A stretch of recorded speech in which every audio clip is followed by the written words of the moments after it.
찬양 감사합니다. 여러분, 우리 주님을 찬송했는데 우리 모두의 고백이 되기를 간절히 바랍니다.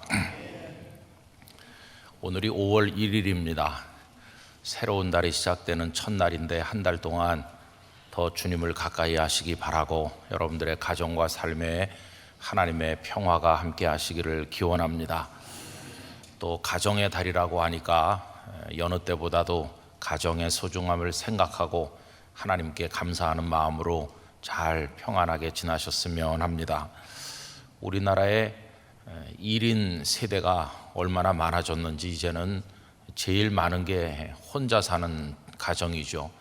그걸 가정이라고 부를 수 있는지 잘 모르겠습니다. 어쨌든 이러면서 다 흩어져 나가는 시대가 됐지만 우리 영락교회 성도들 가족 간에 더 사랑하시고 하나님의 축복을 가족 단위로 많이 받으시게 되기를 바랍니다. 또 오늘은 근로자의 날이라고 대부분의 직장이 쉬셨을 텐데 근로를 다른 말로 하면 노동이 되겠죠. 근데 이건 원래 하나님께서 주신 축복인데 수고로 여겨지고 있습니다. 가급적 안 했으면 이렇게 생각하는데, 그래서 요한계시록 14장 13절에 보면은 주 안에서 죽는 자들은 복이 있다고 하시면서 수고를 그치고 쉰다, 그런 말씀을 하셨어요. 여러분, 우리들은 하나님 안에 있으면 가정의 일이든지 직장의 일이든지 수고롭게 여기면서 억지로 하는 것이 아니라 하나님의 축복인 줄로 알고 의욕을 가지고 열심히 하게 될 줄 믿습니다. 모든 삶의 영역에 하나님의 은혜를 허락해 주시기를 간절히 원합니다. 오늘 저녁에 귀한 분들이 우리 교회에 오셨어요. 여기 앞에 지금 이렇게 쭉 앉아 계시는데요. 천안 아산노회 세계선교위원회 위원장이신 우리 서부교회 윤마태 목사님 한번 일어나 보시죠. 우리 윤마태 목사님께서 인솔하셔서 대만 기독장로교회 루카이 노회, 우리식으로 말하면 노회장일 것 같은데 거기선 의장이라고 부르시는데요. 두문영 목사님을 비롯해서 노회 손님들이 여러 분 오셨습니다. 이분들 다 대만에서 오신 목사님들이신데 여러분 박수로 맞이해 주시기 바랍니다.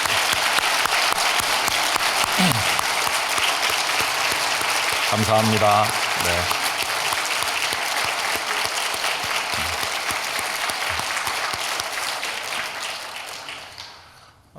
한성덕 사모님이 지금 저 하남의 요양병원에 계시기 때문에 또 그 목사님 네 분이 대만에서 열심히 활동하셨지 않습니까? 그래서 그분들도 뵙고 하려고 이렇게 오셔서 오늘 하남에도 다녀오시고 오늘 저녁에는 우리 교회 예배에 참여를 하셨습니다. 대단히 감사합니다.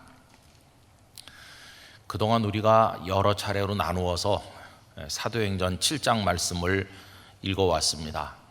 스데반 집사님의 설교의 말씀이 그 대부분이죠. 근데 오늘 이제 그 마지막 부분을 읽게 됐습니다. 하늘나라에 가신 고 이중표 목사님께서 가장 사랑하는 말씀 중에 하나가 오늘 본문이라고 하셨습니다. 이중표 목사님께서 분당에다가 예배당을 하나 지으셨죠. 그래서 두 군데 예배당이 있는 목회를 하셨어요. 근데 그 분당에 지은 예배당을 민족 성전이라고 불렀습니다. 그 목사님은 유달리 우리 민족을 사랑하신 분이셨는데, 근데 그 예배당이 지붕을 위에서 내려다보면 우리 영락교회는 십자 형태로 되어 있습니다만은 그 교회는 팔각형 형태로 되어 있습니다. 그 목사님께서 직접 그 설명하신 바가 있는데 왜 팔각형 형태로 예배당을 만들었는가? 그 이유는 면류관을 상징하기 위해서라고 그랬습니다. 여러분, 옛날 왕들의 왕관 같은 거를 머릿속에 떠올려 보시면은 이게 이제 마치 팔각형처럼 둥근데, 그래서 그 곳곳에 장식이 붙어 있고 아주 귀한 보석들이 물려 있는 그런 왕관을 생각해 보시면은 그 팔각형이라고 하는 게 좀 이해가 되죠. 이런 직사각형이 아니고 팔각형을 만드신 거예요. 그러면서 그 목사님께서 당신이 소원하는 것은 그 교회 모든 성도들이 나중에 하나님 앞에 갔을 때 면류관을 쓰기를 바란다, 그런 말씀을 하셨어요. 여러분 아마 그것은 모든 목사들의 소망일 거라고 생각합니다. 저도 이 자리에 계신 여러분들도 다 면류관을 쓰게 되기를 원합니다. 근데 그 면류관을 헬라어로 스테파노스라고 합니다. 그런데 이 스테파노스가 바로 오늘 본문에 나오는 스데반이죠. 스데반을 원래대로 하면 스테파노스입니다. 그러니까 스데반 집사님은 그 이름 자체가 면류관이라는 뜻을 가지고 있어요. 그리고 오늘 읽은 이 7장 맨 끝에 본문은 스데반 집사님께서 어떻게 면류관을 쓰셨는가 그것을 보여주는 건데, 당신의 생명을 주님께 드림으로써 순교의 면류관을 쓰시는 모습이 오늘 본문에 나와 있습니다. 스데반 집사님은 예수님의 복음이 이 땅에 전해진 그 이후에 최초의 기독교 순교자이십니다. 그리고 그 어떤 순교보다도 순교의 그 상황이 자세하게 묘사되어 있죠. 물론 예수님 길잡이였던 세례 요한의 죽음도 복음서에 자세히 나옵니다. 춤추는 자리에서 한 계집아이의 춤값으로 헤롯에 의해서 죽임을 당한 세례 요한의 죽음 이야기도 나오지만, 그건 아직 예수님께서 십자가 지시고 죽으시고 부활하셔서 승천하시는 그 일이 있기 이전이죠. 주님께서 십자가와 부활을 통해서 이제 복음을 완성하시고 난 그 이후에 최초의 순교자는 이 스데반 집사님이고, 자세하게 그 상황이 상상이 될 수 있도록 언급되어 있습니다. 사도행전 12장에 가면 예수님의 제자들 중에 첫 순교자 야고보의 순교가 기록되어 있는데, 거기는 아주 간단하게 나와 있습니다. 그냥 사울이 야고보를 죽였다 이렇게만 나와 있어요. 사도행전 12장 2절에 보면 요한의 형제 야고보를 칼로 죽이니, 이렇게만 나와 있어요. 근데 오늘 본문에 스데반 집사님의 순교에 관해서는 그 순교에 이르기까지 전 과정부터 시작을 해서 마지막 그가 어떻게 숨을 거두고 우리 주님의 영접을 받게 되는지 그 과정이 자세히 나와 있어요. 그래서 이중표 목사님께서는 이 말씀을 읽을 때 당신도 모르게 일어서게 된다고 이야기하더라고요. 아, 하나님께서 이렇게 귀한 사람을 준비하셔서 당신의 품에 안으시는구나. 나중에 우리가 이제 확인해 볼 텐데요, 예수님께서 서셨다 이렇게 나오거든요. 서 계신다. 원래 우리는 예수님께서는 하나님 보좌 우편에 앉아 계신다고 고백하는데, 앉아 계신다고 표현된 그 예수님께서 오늘 본문에는 서 계시는 예수님으로 등장합니다. 그 이 목사님께서는 왜 앉아 계시던 예수님께서 일어서셨을까? 그것은 당신이 사랑하시는 그 스데반 집사님이 천국으로 올라오는 때이기 때문에 두 팔 벌려 영접하시기 위해서 일어서신 것이라고 그렇게 설명을 하셨습니다. 그러면서 당신도 그렇게 주님의 영접을 받기를 원한다고 하시면서 눈물을 흘리셨던 그 모습이 생각이 납니다. 그래서 오늘 본문은 그냥 쑥 읽어 넘어가기에는 너무도 우리 마음에 남기는 여운이 깊은 감동적인 말씀이죠. 여러분, 한 사람이 세상에 태어나서 다양한 모습을 가지고 존재합니다. 인생의 길이도 환경도 삶의 내용들도 제각기 다 다르고 80억이 넘는 사람들이 지구촌에 살고 있기 때문에 80억 개 이상의 인생의 모습이 있다고 생각하는데, 스데반 집사님께서 우리에게 보여준 그 삶의 모습은 정말 예수님을 가장 근접해서 닮은 그런 모습을 우리에게 보여주시는 것이죠. 그러면서 오늘 이 본문은 예수님 그때부터 시작해서 오늘에 이르기까지, 그리고 앞으로 예수님께서 재림하실 때까지 이 역사 무대 속에서 이루어질 끊임없이 반복되는 그런 모습을 보여주는 하나의 장면이라고도 할 수 있어요. 여러분, 여기 등장하는 인물을 세 수로 나눠볼 수 있습니다. 하나는 스데반을 향해 돌을 던진 사내들인 공회 회원들이 등장하죠.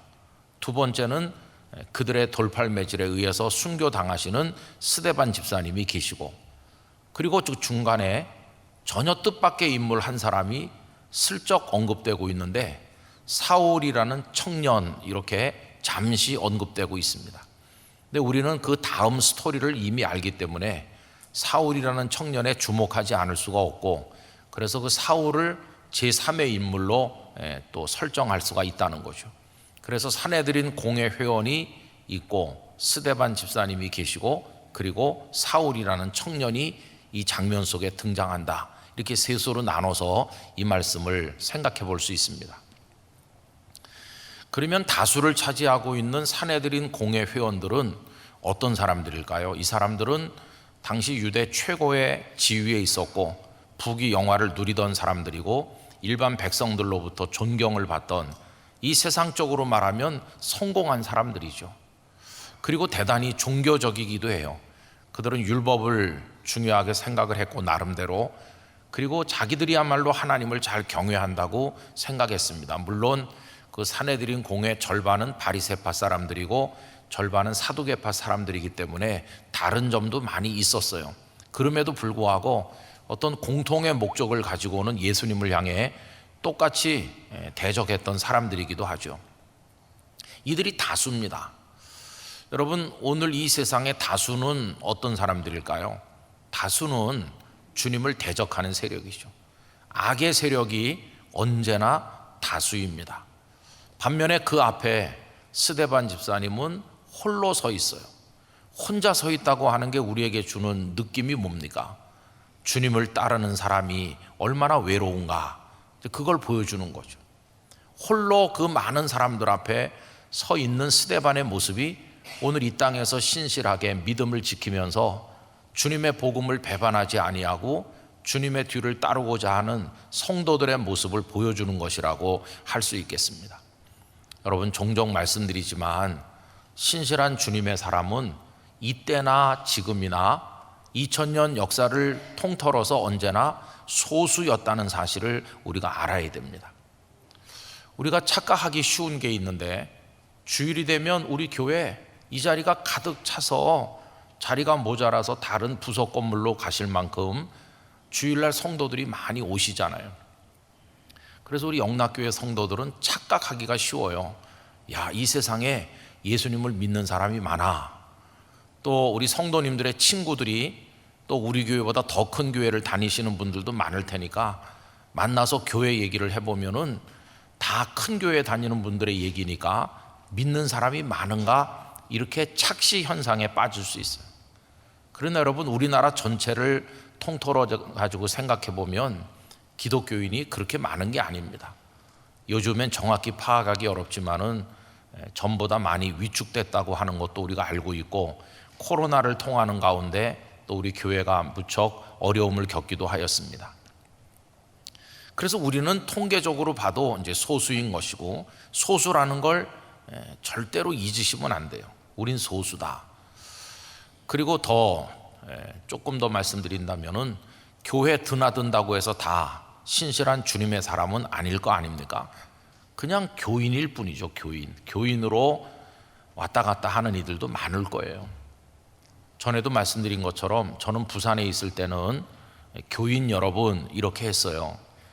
그래서 여기 와서도 교인 여러분 이렇게 하니까 어떤 분이 저한테 오셔서, 목사님 기왕에 할 거면 성도 여러분 이렇게 해주시면 안 되나요?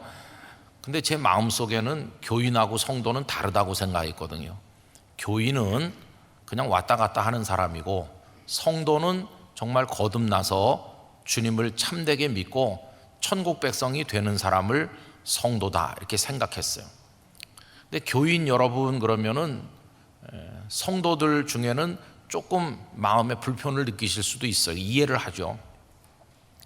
근데 좀 불편한 게 낫지 않나, 그런 생각도 들어요. 왜 그러냐 하면은 성도 여러분 그러면 성도도 아닌 사람까지도 구원받은 줄로 착각하면 곤란하잖아요. 그래서 정확히 말하려면 어떻게 말해야 되겠습니까? 교인과 성도 여러분 이렇게 말해야 그게 정확한 거죠. 여러분, 그 지난 주일에도 잠시 말씀드렸지만은 두 여자가 맷돌을 돌리는데 한 여자는 데려가고 한 여자는 버려둔다고 그러지 않았어요? 그럼 그걸 오늘 여기다 적용하면 똑같이 앉아서 똑같은 찬송가를 부르면서 똑같은 예배 순서에 따라 예배를 드리고 있어도 한 사람은 데려가시고 한 사람은 버려둔다면, 버려지는 사람은 교인인 것이고 주님께서 데려가는 사람은 구원받은 성도가 되는 거 아니겠어요? 그러니까 여러분, 이 얘기를 왜 말씀드리냐 하면은 여러분들 자존심 상하라고 말씀드리는 게 아니고요, 교회 다니는 사람들이 적지만 적은 중에도 정말 좁은 길을 따라서 주님의 뒤를 끝까지 따라갈 사람은 더 적다 하는 걸 말씀드리는 것이에요. 예수님께서 다락방에서 그 성만찬 예식을 하시면서 많은 말씀을 하신 게 요한복음에 나오는데, 세상이 너희를 미워할 것이다. 왜냐하면 너희는 세상에 속하지 않았기 때문에, 그리고 세상이 나를 미워했기 때문에 너희를 미워하는 게 마땅하다고 얘기하시잖아요. 그러니까 그리스도인들은 이 세상에서 박수받고 존경받으면서 우리가 원하는 거 다 하면서 살고자 생각한다면 그건 어려운 것이에요. 예수님을 믿는다는 것 자체가 세상 사람들은 싫어하는 일이고, 이미 우리는 예수님을 믿고 산다는 것만으로도 이 세상과 동화될 수 없는 그런 존재적인 한계를 가지고 있는 거죠. 5만 가지 불편함과 손해와 핍박을 감수하면서도 우리가 예수님을 붙들 수밖에 없는 것은 예수님만이 생명이시기 때문이에요. 예수님만이 구원이시니까. 이 땅에 사는 몇십 년 동안 만 가지 박해를 받는다 할지라도 예수님을 통해 영원한 생명을 얻겠다는 그 하나로 인하여서 우리는 끝까지 주님을 따라가게 되는 것입니다. 어쨌든 여기 사내들인 공회에 다수가 있고 외롭게 홀로 서 있는 스데반 집사님이 있어요. 근데 이 다수는 어떤 사람들입니까? 다수는 부하내동하기 쉽고 자기들의 어떤 집단 이익에 따라서 행동하는 그런 사람들이죠. 스데반 집사님께서 긴 설교를 말씀하셨어요. 그동안 우리가 여러 차례 토막을 나눠서 이제 그 말씀을 묵상을 했는데, 말씀을 들은 겁니다.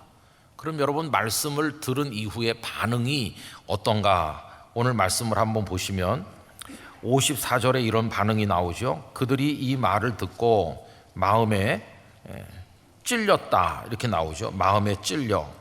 여기 찔리다라고 하는 헬라어 단어는 마음이 조각조각으로 뜯겨져 나가는 걸 말해요. 조각조각으로 뜯겨져 나가는 거, 무척 고통스러운 걸 말해요. 마음이 찔렸어요. 이 찔렸다는 말을 보면은 그 사람들도 최소한의 양심은 있다, 알아듣는 귀가 있다는 것을 알게 되죠. 그래서 알아듣고 찔림을 받았어요. 마음이 막 찢겨 나가는 것 같은 고통을 느꼈어요. 그럼 여러분, 마음이 찔렸을 때 가장 유리한 게 뭡니까? 회개하는 거죠. 마음이 찔렸을 때 회개하기에 좋은 기회 아닙니까? 사도행전 2장 37절에 보면 마음이 찔려서 회개한 사람들 이야기가 나옵니다. 그들이 이 말을 듣고 마음에 찔려 베드로와 다른 사도들에게 물어 이르되, 형제들아, 우리가 어찌할꼬 하거늘.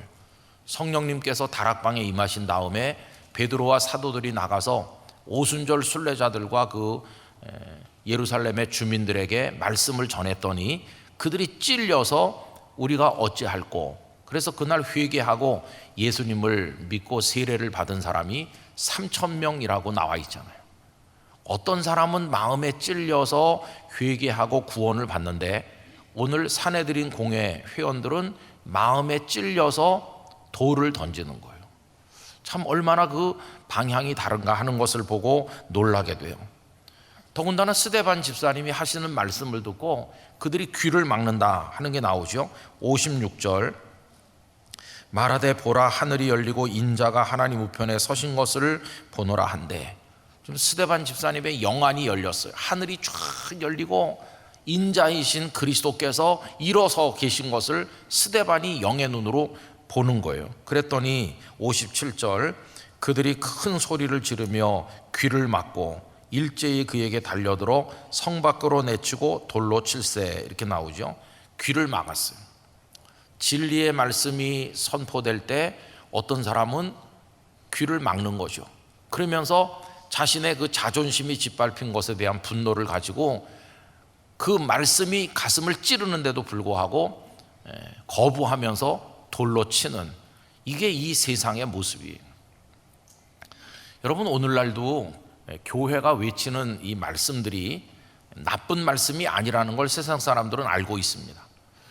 우리 옛날에 보면은 엄마 아버지가 자신들은 교회를 안 나가면서도 애들은 교회 보내는 부모님들이 계셨어요. 교회 가라, 교회 가면 좋은 얘기 많이 듣고 배울 게 많다더라. 옛날에 그런 어른들이 있었어요. 그 어른들이 배우신 게 별로 없으시고 또 뭐 세상적으로도 대단한 게 없는 평범한 어른들인데, 교회 가서 듣는 이야기는 우리 아이에게 도움이 되면 됐지 절대로 손해되지 않는다는 걸 아는 겁니다. 교회에서 도둑질을 가르치고 나쁜 걸 가르치지는 않는다는 걸 아는 거죠. 그래서 자녀들을 교회 가라고 하는 거예요. 어떤 신앙적인 관점에서가 아니라 그냥 배울 게 있어서라도 가라 이렇게 했어요. 세상도 아는 겁니다. 교회에서 이야기하는 게 부모를 공경하라고 하고 정직하고 바른 사람이 되라고 한다는 것을 알고 있어요. 하나님을 경외하는 신앙의 차원을 떠나서 윤리적인 차원에서라도 교회의 메시지가 옳은 인생을 알려준다는 걸 다 알고 있죠. 지금 사람들이라고 모르겠습니까? 지금 세상도 교회가 말씀하는 것이 좋은 이야기라는 것을 다 알고 있어요.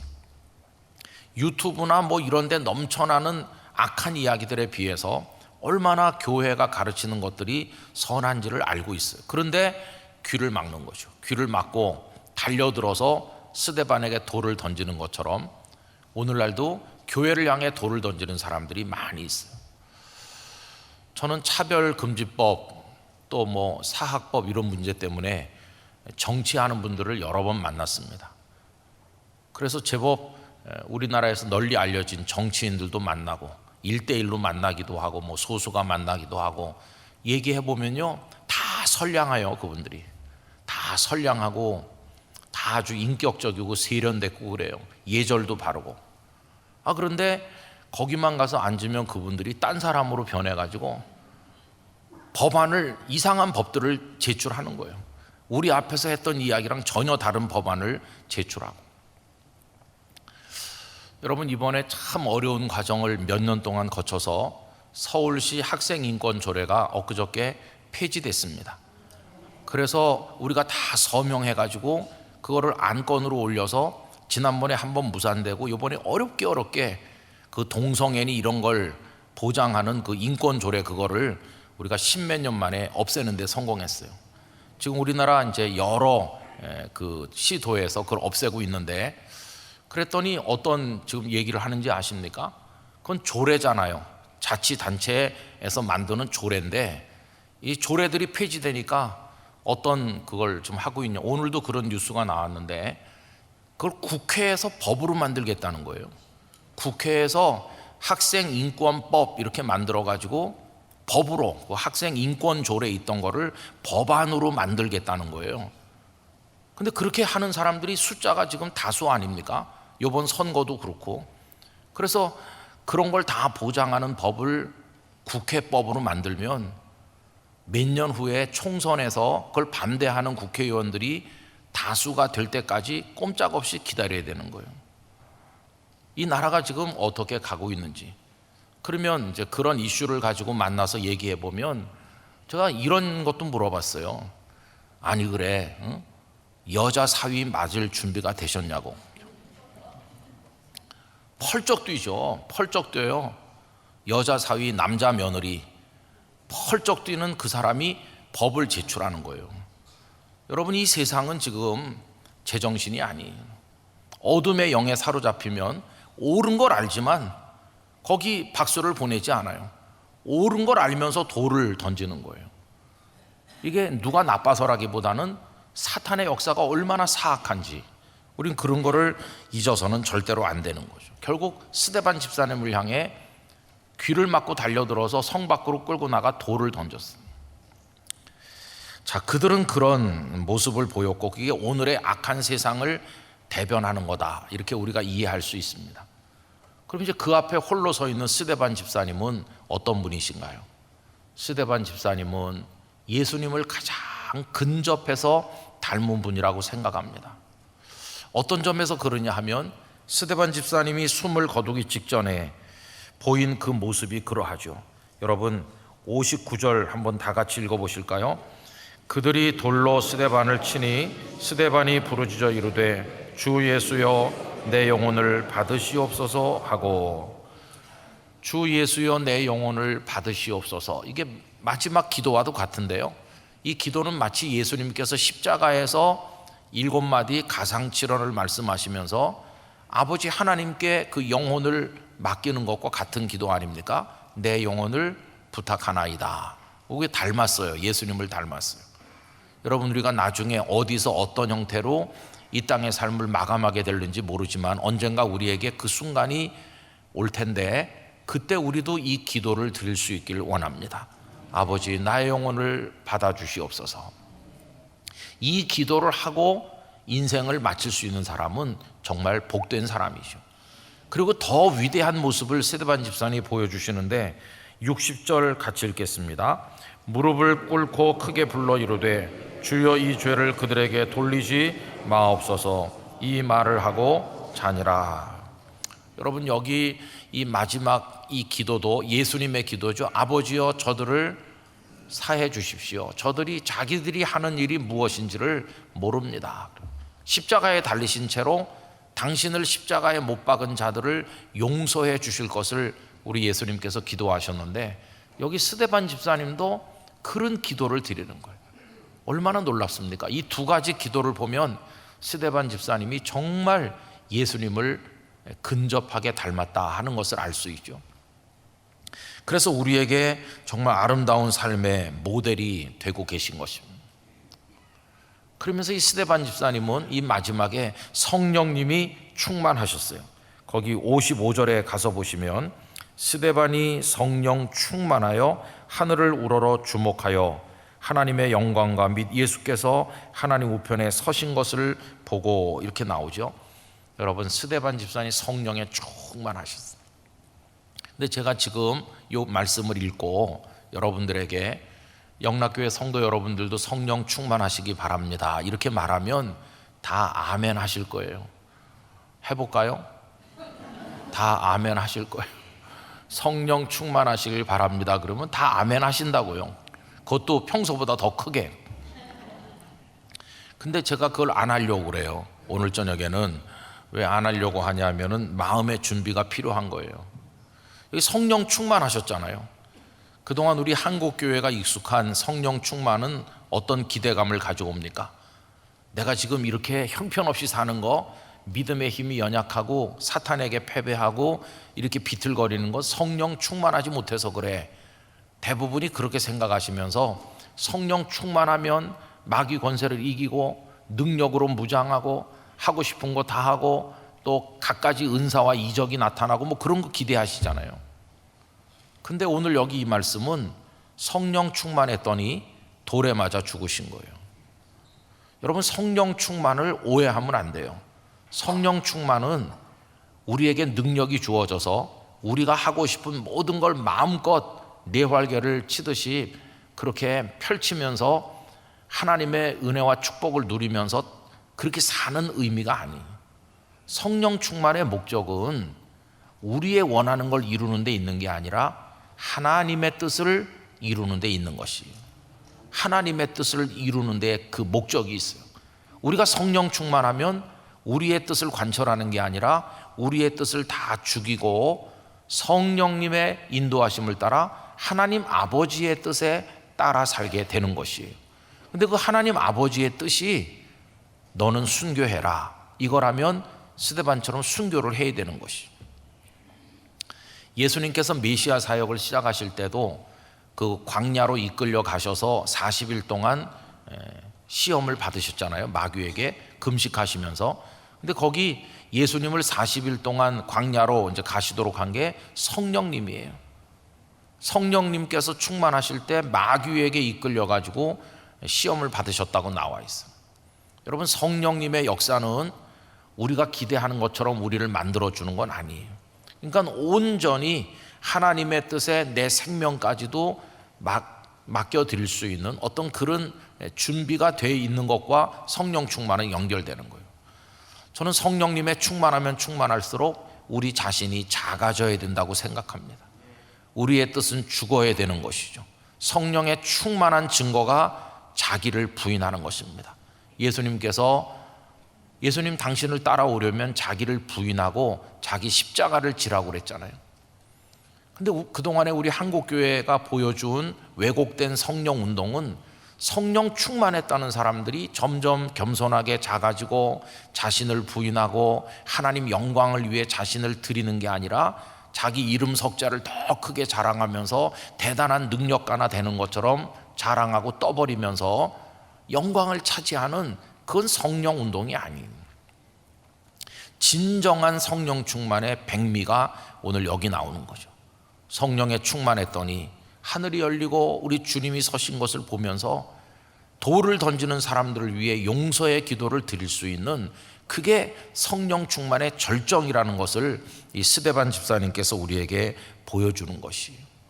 여러분, 이런 말씀을 읽으면 우리는 참 부끄러움을 느낍니다. 우리들의 모습과 스데반 집사님의 모습이 괴리가 너무 크기 때문이에요. 그러나 이것은 우리에게 어떤 믿음의 사람으로 성숙해 가야 될지를 하나님께서 스데반을 통해 보여주시는 것이라고 생각합니다. 우리도 무르익은 그리스도인이 되어야 되는데, 이런 그리스도인이 되기 위해서 기도하며 오늘의 스데반이 될 수 있기를 간절히 바라는 것입니다. 그리고 이제 또 한 사람이 있었죠.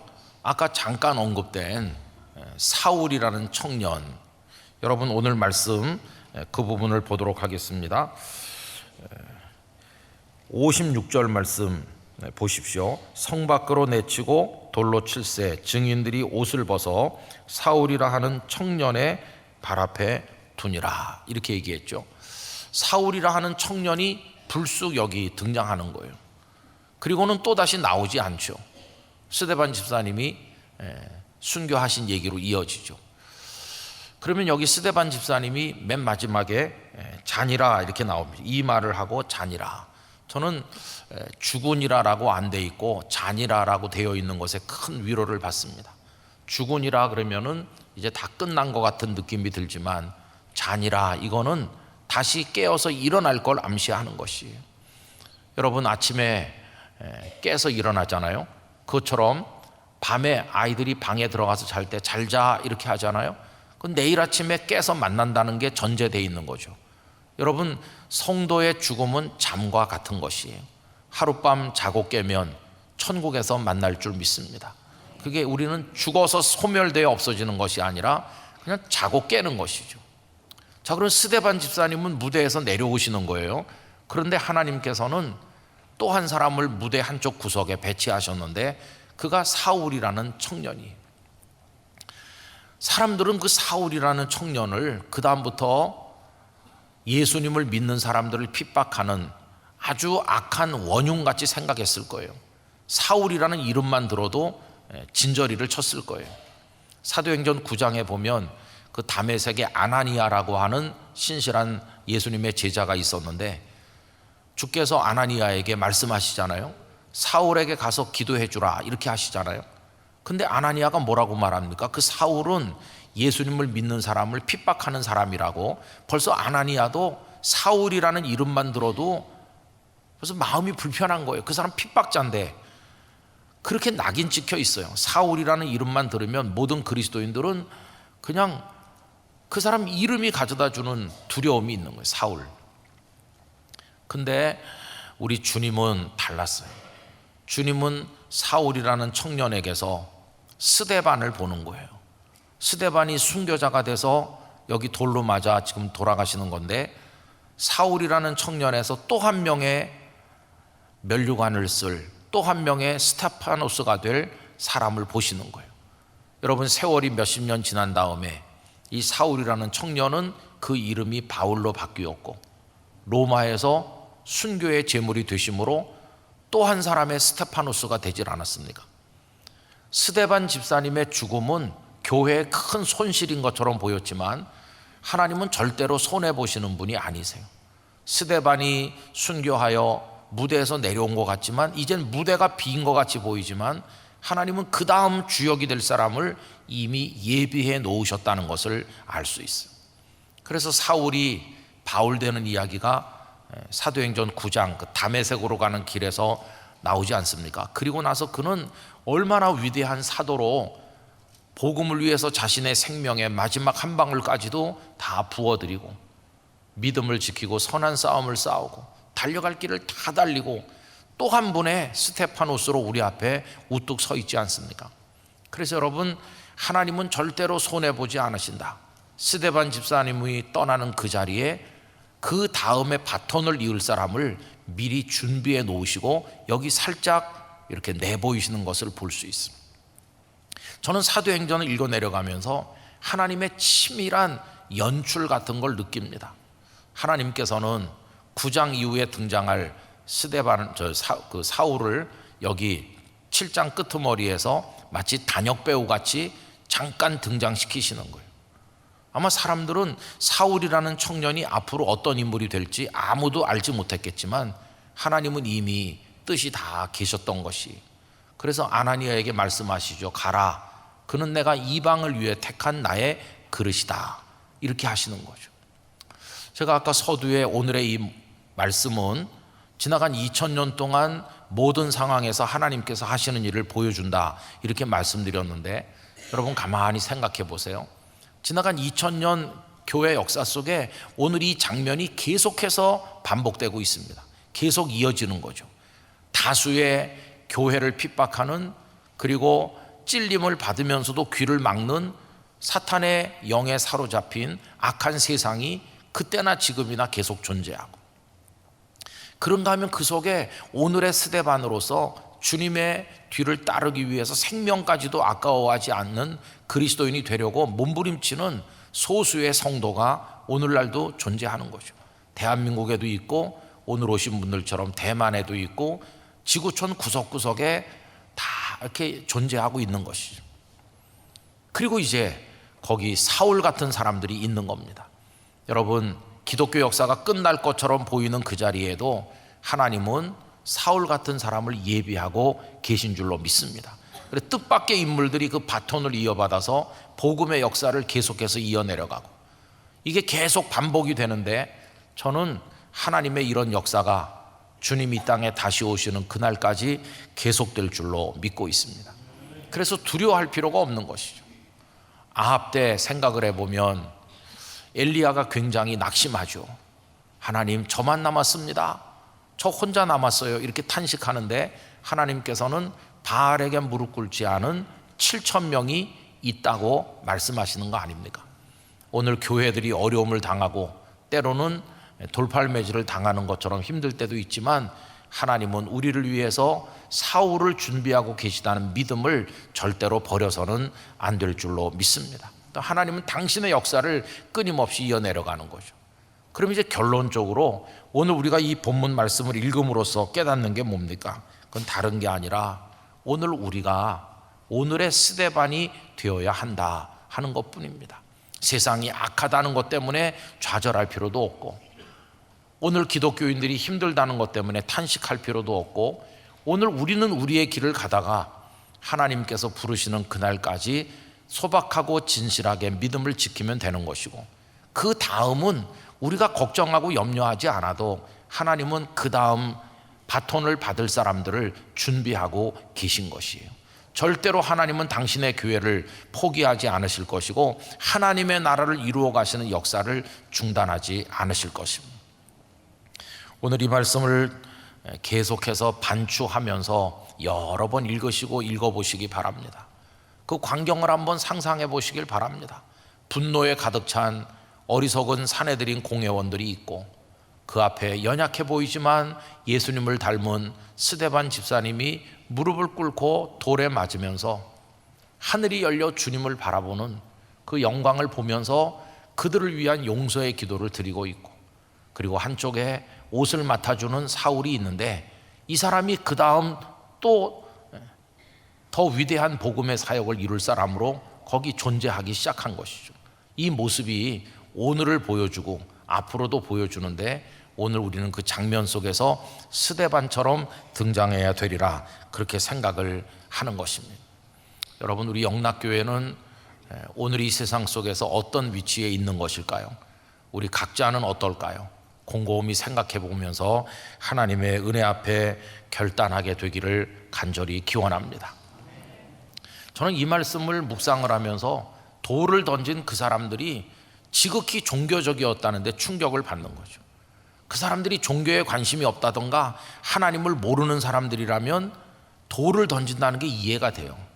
근데 사두개인도 그렇고 바리새인들도 그렇고 다 유대 사회에서 가장 종교적이지 않습니까?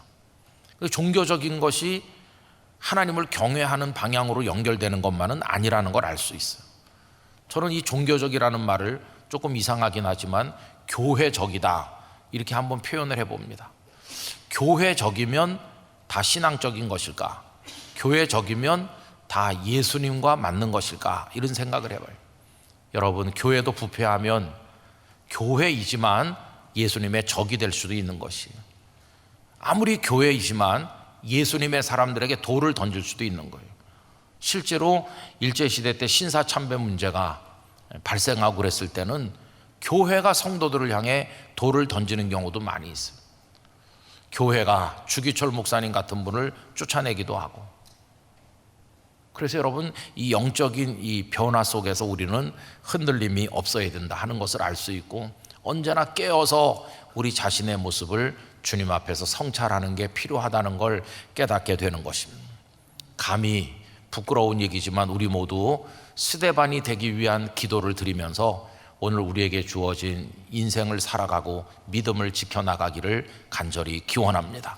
때로는 외롭고 때로는 힘들더라도 여러분 끝까지 주님을 따라가시기를 진심으로 축원합니다. 기도하겠습니다. 거룩하신 아버지 하나님, 우리 믿음의 대선배인 스데반 집사님의 순교의 장면을 읽으면서 오늘 저희들이 이런저런 말씀들을 받았습니다. 오늘 저희의 믿음의 위치를 생각해보고 한국교회의 자리를 생각을 해보고 영적인 현실 속에서 어떻게 주님의 뒤를 따라야 될 것인가 생각하였습니다. 주님, 저희 모두가 오늘의 스데반이 되기를 원합니다. 성령님으로 충만하게 하셔서 믿음의 용기를 가지게 하시고 어둠의 세상에 굴하지 않게 하여 주옵소서. 오늘 북한 동포를 위해 기도하는 날인데 저 북한 공산 집단, 주체 사상의 집단은 우리에게 돌을 던지는 이 세상에서 가장 악한 세력이라고 할 수 있습니다. 그러나 아버지 하나님, 그 앞에 서 있는 우리일진데 두려워하지 아니하고 하나님의 뜻이 어떻게 성취되는지 믿음으로 기도하며 나아가게 하여 주시옵소서. 예수님의 이름으로 기도하옵나이다. 아멘.